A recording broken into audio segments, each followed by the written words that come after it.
Hi, Anders. Thank you so much for this interview opportunity. It's great to be talking to you again. How have you been since the last time we talked? Oh, first of all, thanks for having me. Been doing good. Uh, Happy to finally release the second album from Social Disorder. It took some time before we got it together, but now it's out there. So let's start to work on the third one. Yeah, that's a great idea, because this album is really, really good. I think you should be really proud of it. It was released in February. How have the reactions been? Do you agree with them? I mean, are they on point? On the reviews, you mean? Yeah, yeah, and from the fans as well. Yeah, I mean, it's like I'm happy that they say you hear influences from Rainbow, Whitesnake, Michael Schenker, etc. Because that they're Thin Lizzy, because that's what always been listening to. So I take that as a compliment because that is close the truth it can get. Um, and the album itself, it's always hard to, especially when you listen to all the songs that they are. You can always find a blues version. You have a ballad. You have a very strong, heavy song, etc. It's a There's a lot of variation of the songs, and when you have a lot of variations of the songs, I believe it's harder for you to um, get everybody to enjoy the whole album itself because it's a lot of it's like this. But so considering this that kind of songs, I'm really proud and I'm happy for the reviews that we have received, and it's all been really good reviews. So, Mhm. and you cannot expect everybody to like it. I mean, Yeah, but but exactly. but overall, the two albums have received great reviews. And thinking of that, this is a follow-up album that nobody thought that we would come with. I think a lot of people was actually taken by surprise that we had a second one coming in and the way this one turned out. So we're really happy with it. Yeah, and you should be. And as you were saying, Social Disorder albums always have that variation of songs, not a Mm. straightforward album on which on the songs are equal. You Yeah. keep doing that. Why did you decide to take that road to this album as well? Because basically that's how songs are coming to me when I'm writing songs. I just do it from the feeling. I don't say that this is the way the theme is going to be. The songs are basically this album. Time to Rise. The first one, Love to Be Hated, was about my struggle with addiction and all that. But this album is basically a Time to Rise because the toughest part of changing a lifestyle is actually to live in that new world, so to speak, that you have to compromise things in a different way, or you have to stand up for what you think or believe. So basically, like the Time to Rise, High on Life. If you look on High on Life, if you Google that, High on Life is a feeling that you when you a new life experience, like you're sober, you quit doing drugs and that. That's when you say you're high on life. So going blind is basically about the same thing, about that nobody people still talking about will you be managed to deal with your new lifestyle, etc., and see things around. Dancing in the Rain is actually, the ballad is about the feeling you have when you miss it. You know that you have your ups and downs in as we know, the mental illness in the world, because there's always so much things happening for everyone. There can be a divorce, you can lose your job, you can have problems with your financials, etc., like that, and that's like dancing. You're missing the good times. So that's basically what the album is still in the same. It's a theme about Mhm. life and that, and so yeah. So that's why I kept going in that direction. The songs suits, like the riffs, the melodies suits the feel to what I'm trying to express and say. Yeah, and I mean that's one of your strengths. I think always changing between the songs. The album doesn't get boring. That's really something you should be praised for. You Thank were you. you were saying that Time to Rise lyrically talks about the journey that it took you from after creating Addiction, that's Love to Be Hated theme, now living a new life. Yeah. How hard has it been for you so far to adapt to this new life? And how much of an inspiration has that been into this new album? Not only lyrically, but also musically. Yeah, big, because it took me up to this time when I started to write these songs to actually adapt and land in the whole. And when you've been living in a certain bubble for a while, I'm stepping out and looking in and looking at my whole journey. I'm looking at everything that's been happening. So that's what I'm trying to express with that feeling. So that's basically well, when you read the lyrics and you feel the melodies, you also that's what I'm trying to deliver the emotions with the music and that to where I've been standing. It's like when you imagine yourself, let's say you're in a football game or whatever, and you're down with 1-0, and it's one half left, and you guys sitting there and you go like, let's go out and kick some ass. It's fucking time to rise. And you go out, you can use everything in different situations.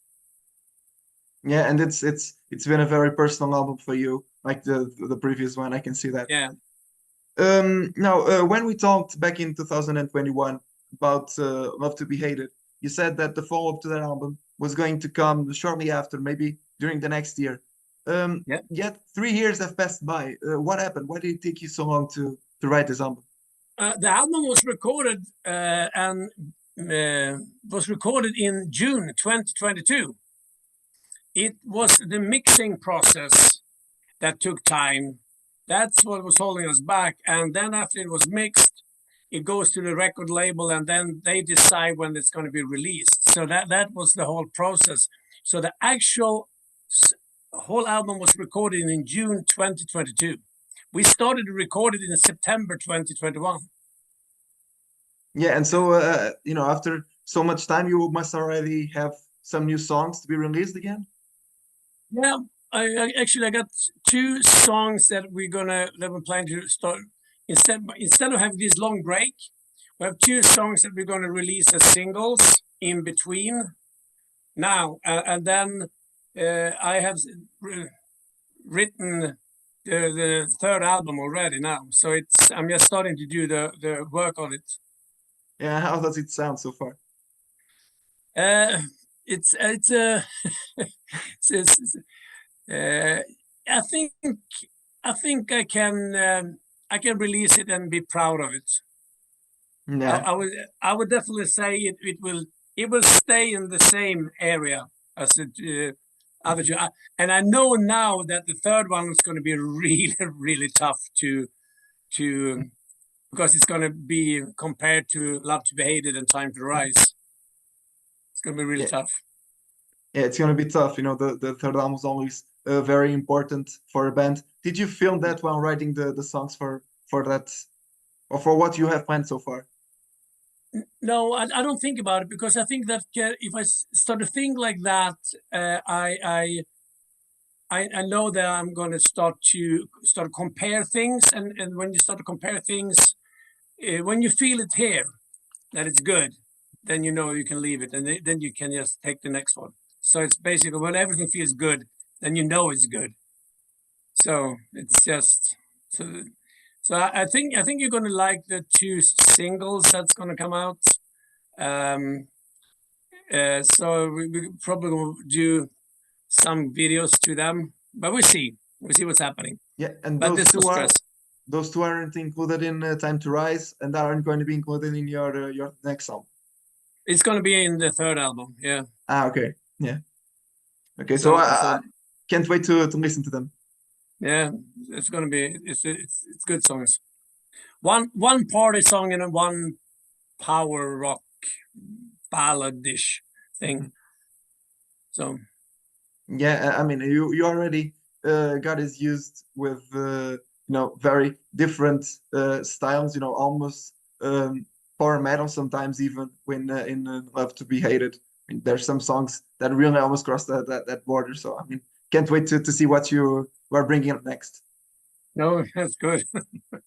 You already said that there were some delays with the label to release Time to Rise. You changed the label from AFM to Pride and Joy Music. How have you established that connection? The thing was that we just had one album deal with AFM, and then AFM Records was sold to I Believe Music, and so everything just faded out. And since I know Birgit Schrank from when she was working with AOR Heaven, when we have this band X Romance, the AOR band.